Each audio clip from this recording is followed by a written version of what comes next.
Sirat ini adalah istilah yang digunakan di dalam agama kita, sesuatu yang dibentangkan di atas neraka. Nanti di mahsyar pada saat timbangan amal sudah selesai dan orang-orang kafir sudah dilempar ke neraka, tinggal yang ada di situ di tempat timbangan adalah orang-orang beriman.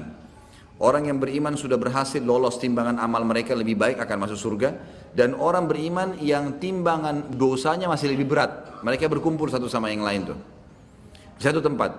Maka pada saat itulah dibentangkan sebuah jalan di atas neraka, dibentangkan di atas neraka. Kemudian itu yang dikenal dengan sirat. Jalan ini berbeda teman-teman sekalian, bukan jalan biasa, jalan yang sangat licin, gelap, dipenuhi dengan besi-besi tajam yang akan menyentuh tubuh orang-orang tertentu. Di kiri kanan sirat akan ada malaikat yang siap untuk memotivasi orang-orang beriman untuk lewat. Yang sisi yang kanan, sisi yang kirinya akan menjatuhkan orang yang layak untuk jatuh. Dan ingat, yang lewat di atas sirat adalah orang-orang beriman. Tapi dua golongan, orang beriman yang lolos masuk surga karena di ujung neraka ada surga. Nanti setelah ditimbang amal kita akan lihat surga tuh, tapi jauh. Kita harus lewatin neraka, nggak bisa enggak. Ma minkum illa wariduha. Tidak ada seorang pun kalian kecuali akan melaluinya. Kata ulama tafsir adalah yang maksud orang-orang beriman. Kita akan lewatin neraka, pasti lewat. Dan kita akan melihat bagaimana neraka itu. Panasnya akan kelihatan, teriakan orang, siksaan dan segalanya itu dibentangkan di atasnya. Jadi ibarat kalau bangunan besar, maka ada lubang di atas neraka itu, ada sebuah lubang yang besar yang memang dari situ akan dicemplungin dan dimasukin orang-orang ke neraka, lalu para malaikat memasukkan mereka di pintu-pintu masing-masing dari 7 pintu neraka. Itu akan dimasukkan sesuai dengan siksaan mereka masing-masing, wa na'udzubillah. Nah, nanti kan dibentangkan sirat ini, kemudian akan ada golongan yang beriman yang lolos memang, baik karena tidak ditimbang amalnya lagi, para nabi-nabi, para syuhada, orang-orang soleh yang Allah karuniahi memang luar biasa, waktu ini dipakai untuk ibadah terus dan maksiatnya dia bertaubat. Kemudian anak-anak muslim mereka akan lewat sangat cepat melewatin sirat tersebut. Dan ini umumnya melewatin sirat seperti cepatnya kilat. Kemudian akan ada yang cepatnya seperti kuda, menunggangi kuda, ada yang seperti berlari, dan ada yang berjalan dan dia terkoyak tapi selamat. Dan ada juga orang-orang yang merangkak dan akhirnya jatuh. Jadi ada orang beriman yang akan lolos sampai ke depan surga, nanti ada namanya kantara. Dan ada orang-orang beriman yang tadinya memang beriman, tapi mereka dosanya lebih besar, harus lewat neraka dulu. Mereka juga melewati sirat, tapi ini akan jatuh terlebih dahulu. Termasuk nanti akan ada orang beriman yang misal dosanya 100.000, pahalanya 100.000. Lalu Allah Azza wa Jal bantu dia, ya, disucikan, dihilangkan beberapa dosanya sehingga amal solehnya lebih banyak. Nah, dosa yang dimaafkan oleh Allah Subhanahu wa taala ini sudah cukup untuk mengkoyak tubuhnya dengan besi yang tajam di sirat. Dia akan selamat tapi akan terkoyak. Itu semua punya dalil. Kita akan jelaskan dalilnya. Dimulai dari surah Yasin ayat 66. A'udzubillahi minasyaitonirrajim. Walau nasya'u latamasna 'ala a'yunihim fastabaqus sirata fa anna yubsirun. Allah menceritakan tentang sirat itu. Jikalau kami menghendaki, pastilah kami hapuskan mata mereka, lalu mereka berlumba-lumba mencari jalan, maka bagaimana mereka bisa melihatnya? Saksi bahasan fastabaqus sirat. Pada saat mereka mau lewatin sirat, Allah Subhanahu wa taala bisa hilangkan pandangannya. Sebagian ulama tafsir mengatakan dimaksud adalah mereka gelap, tidak bisa lihat sirat itu. Sebagaimana dijelaskan dalam sebuah hadis, sirat adalah jalan dibentangkan di atas neraka Jahannam. Allahu a'lam berapa panjang, karena neraka Jahannam ini luar biasa luasnya. Dan itu gelap dan sangat licin. Kita dengarkan penjelasan Nabi SAW di dalam hadis yang cukup panjang. Hadis ini riwayat Imam Muslim. Abu Hurairah meriwayatkan sabda Rasulullah SAW, Allah akan mengumpulkan manusia lalu kaum mukminin berdiri hingga surga berada di dekat mereka, kelihatan surga. Ini orang mukmin yang lolos masuk surga nanti, atau ada orang mukmin yang masuk neraka dulu, semuanya akan berdiri hingga surga berada di dekat mereka atau kelihatan oleh pandangan mereka. Lalu mereka mendatangi Adam seraya mengatakan, wahai bapak kami, mohonlah kepada Allah agar dibentangkan surga, bukakan surga itu. Ada jalan sebagai sana, tapi tidak bisa. Mereka lihat sekitarnya nggak ada jalan. Ini neraka, harus dilewati neraka baru sampai ke surga. Maka mereka berkata semuanya, wahai Adam, engkaulah bapak kami, bukakanlah surga untuk kami. Ya.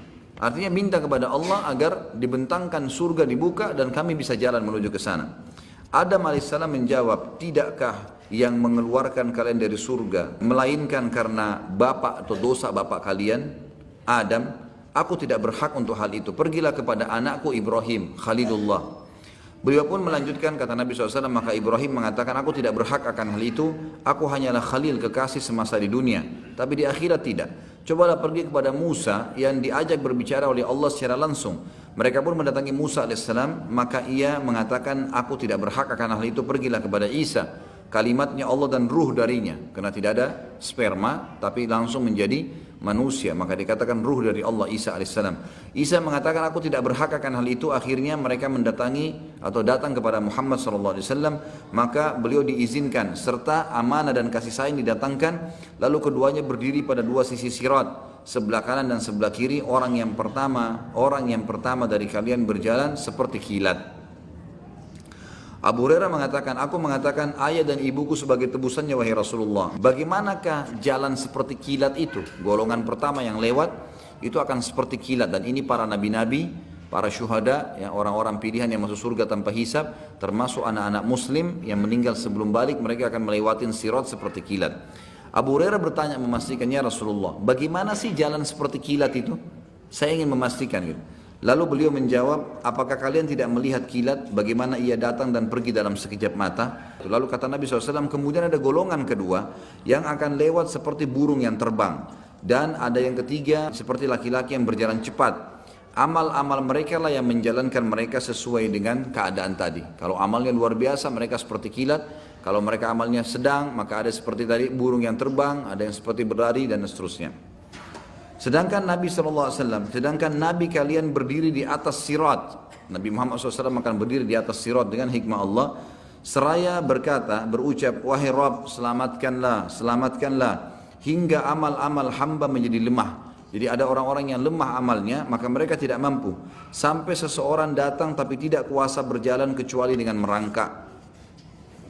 Di kedua sisi sirat terdapat besi-besi runcing yang tergantung, serta diperintahkan supaya merengut siapa yang diperintahkan kepadanya.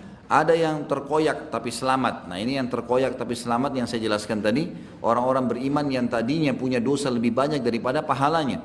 Ya, tetapi dosanya dimaafkan oleh Allah. Misal 100.000 dosa dengan 100.000 pahala. Diampunilah beberapa dosanya sehingga pahalanya lebih berat dan akhirnya dia lolos ke surga. Tapi karena ada dosa tadi yang berimbang itu, atau ada dosa yang lebih dan dimaafkan, ini sudah cukup membuat mereka terkoyak, tapi mereka selamat.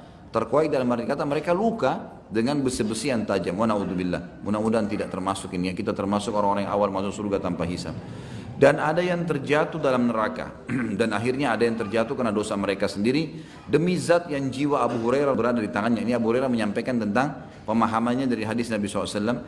Demi zat yang jiwa Abu Hurairah ada dalam tangannya, sesungguhnya dasar neraka itu sedalam 70 musim atau 70 tahun.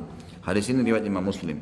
Dari hadis ini kita ambil pelajaran bahwasanya nanti Nabi Muhammad SAW selain memberikan syafaat kubra nanti di hari kiamat untuk Allah datang mengadili manusia, ternyata ada syafaat yang lain di mana Nabi SAW akan diberikan oleh Allah Subhanahu Wa Taala untuk memohon agar dibentangkan jalan sirat di atas neraka dan manusia akan melewatinya, khusus orang-orang yang beriman, baik yang selamat ataupun orang-orang yang akan masuk ke dalam neraka dulu.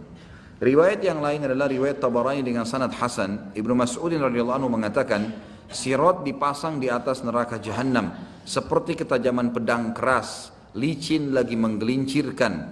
Di atasnya terdapat besi-besi runcing dari neraka yang menyambar. Ada yang berpegangan lalu jatuh di dalamnya dan terpelanting. Di antara mereka ada yang berjalan seperti kilat dan tidak lama kemudian ia selamat. Ada yang seperti kuda yang berlari, ada juga orang yang seperti manusia yang sedang berlari.